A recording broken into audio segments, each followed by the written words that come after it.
کہ وہ ہر حال میں اپنے شوہر کی عزت کا خیال رکھتی ہے۔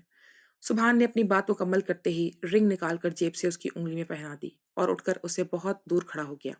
اتنے میں ہی ان کی امی اور خالہ نے حفصہ کو لے کر باہر اسٹیج پر بٹھا دیا۔ سبحان بھی ساتھ بیٹھ گیا۔ سب رشتہ داروں نے تحفے تحائف پیش کیے اور ساتھ ساتھ بہت سی پکس بھی بنائی تھی۔ ریان، فردوس، حاتم اور قاسم اور ان کی تمام فیملی بھی شرکت کے لیے آئی ہوئی تھی۔ یہ سلسلہ جاری رہا۔ عصر کے وقت سب فارغ ہونے کے بعد حفصہ بت بنی بیٹھی تھی۔ اس کے لیے یہ سب کچھ ایک خواب تھا۔ نان اس کو اس ان نون نمبر سے کال کا خیال آیا جو اس دن سبحان نے اس کو کال کی تھی، اور اس نے اس بات کو مذاق سمجھ کر اگنور کر دیا تھا۔ جب سب چلے گئے تو اپنے کمرے میں آئی کیونکہ آج اس کو اپنی امی کے ہاں دعوت پر جانا تھا۔ انہی کے ساتھ اس نے جلدی سے ڈریس چینج کیا کیونکہ وہ بہت زیادہ کام والا تھا اور اس کے سر میں درد کے ساتھ ساتھ اپنے وجود سے نکلتی ایک آگ سی محسوس ہو رہی تھی۔ اس نے چینج کیا۔ اتنے میں سبحان اور حفصہ کی تمام فیملی روم میں آ گئی تھی۔ خالہ جان نے حفصہ کا ڈریس اور کچھ استعمال کی چیزیں بیگ میں پیک کی۔ سبحان اور حفصہ فیملی کے ساتھ ہی رخصت ہوئے۔ انہوں نے سبحان کی امی ابا کو بھی ساتھ چلنے کا کہا تھا، مگر انہوں نے ساتھ چلنے سے معذرت کر لی کیونکہ گھر میں کافی سارے کام باقی تھے اور لوگوں کی آمد رفت بھی جاری تھی، اس لیے ان کا جانا ممکن نہیں تھا۔ حفصہ جب سے یہاں آئی تھی بے چین سی تھی۔ اس نے خود کو کسی کی نظروں کے حصار میں پایا۔ اسے جب دیکھا تو سبحان کی آنکھیں اس پر مرکوز تھیں۔ وہ بہت زیادہ حیران تھی کہ یہ شادی بس ایک انتقام ہے اور کوئی نہیں، مگر اس شخص نے اپنی طرف کو مٹانے کے لیے ساتھ ساتھ اس کی بھی انا کو پاش پاش کر دیا، جس کے لیے اس نے کبھی زیبا کے ساتھ وہ سب محبت کا کھیل کھیلا تھا۔ سبھی اپنی اپنی انا کو تسکین پہنچانے میں لگے ہوئے تھے، رشتوں کے تقدس کو پامال کرتے ہوئے نہ جانے کیا کیا کرتے تھے۔ سبحان نے بھی تو اپنی انا کی تسکین کے لیے، اپنے بدلے کے لیے حفصہ کو اپنی محبت کو بھول گیا تھا۔ اس رات حفصہ نے ٹھیک سے کھانا بھی نہیں کھایا تھا، آرام تک نہیں کیا اور جلدی سے اٹھ کر کمرے میں چلی گئی، مگر اس کے بعد اس کی حالت بہت زیادہ خراب ہو گئی اور اسے بخار نے اپنی لپیٹ میں لے لیا، اور اس کی امی نے اس کی یہ حالت دیکھی تو کافی گھبرا گئی۔ سبحان اور اب سب اس کے پاس بیٹھے تھے۔ اس کی امی نے اس کی کلائی پر خراشیں دیکھی تھی، جس کو دیکھنے کے بعد وہ کافی پریشان ہو گئی تھی۔ کافی لمحے بیت جانے کے بعد تھوڑی بہت کمی آ گئی تھی۔ دوسری صبح بھی وہ کافی بہتر تھی۔ اس کی امی نے اس کی خراشوں کے متعلق پوچھا تو اس نے بہانہ بنا دیا۔ یہ چوڑیاں اتارتے ہوئے ٹوٹ گئی تھی کہہ کر امی کو مطمئن کر دیا تھا۔ حیدرآباد ان کی واپسی تھی کیونکہ صبح بہت زیادہ امی کی کالز آئی ہوئی تھی کہ جلدی جلدی واپس آ جائیں، گھر میں مہمانوں کا آنا جانا لگا ہوا ہے۔ تبھی وہ شام سے پہلے حیدرآباد واپس چلے گئے تھے۔ پورے راستے میں حفصہ نے کچھ نہیں کہا اور نہ ہی سبحان اسے مخاطب کرنا مناسب سمجھ رہا تھا۔ دونوں 1 گھنٹے کے بعد گھر پہنچے تھے۔ ویسے بھی شام کے سائے گہرے ہونے لگے تھے۔ آتے ہی سبحان سب سے مل کر کمرے میں آ گیا۔ حفصہ نے روم میں آتے ہی ڈریسنگ کے سامنے جا کر اپنی تمام جویلری اتار کر باکس میں رکھی اور وہ مرر سے سبحان کو بہت غور سے دیکھ رہی تھی، جس کی سیاہ گھنے بالوں اور آنکھوں کی وجہ سے ایک کشش سی تھی اس انسان میں کہ اس کے اس قدر گھٹیا سلوک کرنے کے باوجود بھی اس کو دیکھنے پر وہ مجبور ہو رہی تھی۔ وہ بیڈ پر بیٹھا لیپ ٹاپ پر کام میں مصروف تھا۔ سبحان کے پاس بس 4 دن 5 دن ہی تھے، اس کے بعد اس کی واپسی تھی۔ آج اس نے حفصہ سے بالکل ہی بے نیازی برتی تھی۔ شاید اس کی طبیعت خرابی کے باعث یا وہ ڈر گیا تھا کہ وہ کہیں اسے کھو نہ دے۔ حفصہ نے رات کا کھانا نہیں کھایا تھا کیونکہ اس کا جی نہیں چاہ رہا تھا اور طبیعت ناساز ہونے کی صورت میں وہ جلدی ہی سو گئی تھی۔ رات کے پچھلے پہر جب اس کی آنکھ کھلی تھی تو اس نے دیکھا کہ سبحان صوفے پر ہی سو گیا تھا، مگر ٹھنڈ کے باعث سکڑا پڑا تھا۔ وہ اٹھی اور اس پر اپنی گرم شال اڑا کر پلٹنے ہی لگی تھی کہ اس نے اپنے ہاتھ کو پکڑ لیا تھا۔ مجھے چھوڑ کر مجھ سے دور مت جاؤ، بہت محبت کرتا ہوں میں تم سے، بہت اکیلا ہوں میں حفصہ۔ اس کے نیند میں ہونے والے الفاظ کسی خنجر کی طرح اس کے دل پر لگے تھے۔ اس نے اس کے ہاتھ سے اپنا ہاتھ چھڑا لیا تھا اور بیڈ پر آ کر لیٹ گئی تھی۔ اس کو پچھلی سب باتیں یاد آنے لگیں، کسی فلم کی کہانی کی طرح سب کچھ دکھائی دینے لگا۔ اس نے آج پہلی مرتبہ خود کو اس سارے معاملے میں قصوروار قرار دیتے ہوئے سبحان کی نفرت اور سزا کو برحق سمجھا تھا۔ آج ریان پھر حیدرآباد آیا تھا، خاص طور پر زیبا کی قبر پر فاتحہ پڑھنے اور اسے ہر بار کی طرح ڈھیر ساری باتیں کرنے۔ غرض سے اس نے فاتحہ پڑھی اور پھر اس سے بہت ساری باتیں کی اور پھر یہ بھی بتایا کہ اس کو ایک اچھی کمپنی نے جاب دی ہے۔ اتنے میں قبرستان کے قریب جھگی میں رہنے والے بابا جی ادھر آ گئے۔ اس نے آتے ہی ریان کو سلام کیا اور اس کے پاس زمین پر بیٹھ گئے۔ ریان ان کے سوال کا جواب دے کر دل سے دیا اور اپنی نم آنکھوں کو صاف کر دیا۔ پتر، بہت عرصے بعد تجھے دیکھ رہا ہوں۔ یہاں آتے اور اس قبر پر پھول سجاتے، گھنٹوں تک بیٹھ کر اس قبر سے باتیں کرتے، یہ سب کیا ہے؟ کون ہے یہ؟ بہت دفعہ سوچا کر پوچھوں گا مگر پوچھ نہیں سکا۔ بابا جی نے سوال کیا۔ میں جس سے محبت کرتا ہوں بابا جی، یہ اس کی قبر ہے۔ آپ اور سب دنیا والوں کو یہ محض ایک قبر لگتی ہے، مگر اس قبر کے ساتھ ہی میری پوری زندگی جڑی ہے۔ میں اب بھی یہاں آتا ہوں، محبت نبھا رہا ہوں۔ سنیان میں وضاحت دی۔ وہ پتھر مٹی کے ڈھیر سے کیسی محبت، سب خاک ہے، سب کو مٹی میں مل جانا ہے۔ سوچو اس کو کتنی اذیت ہوتی ہوگی جب تم آ کر اتنا روتے ہو، اور کب تک روتے رہو گے؟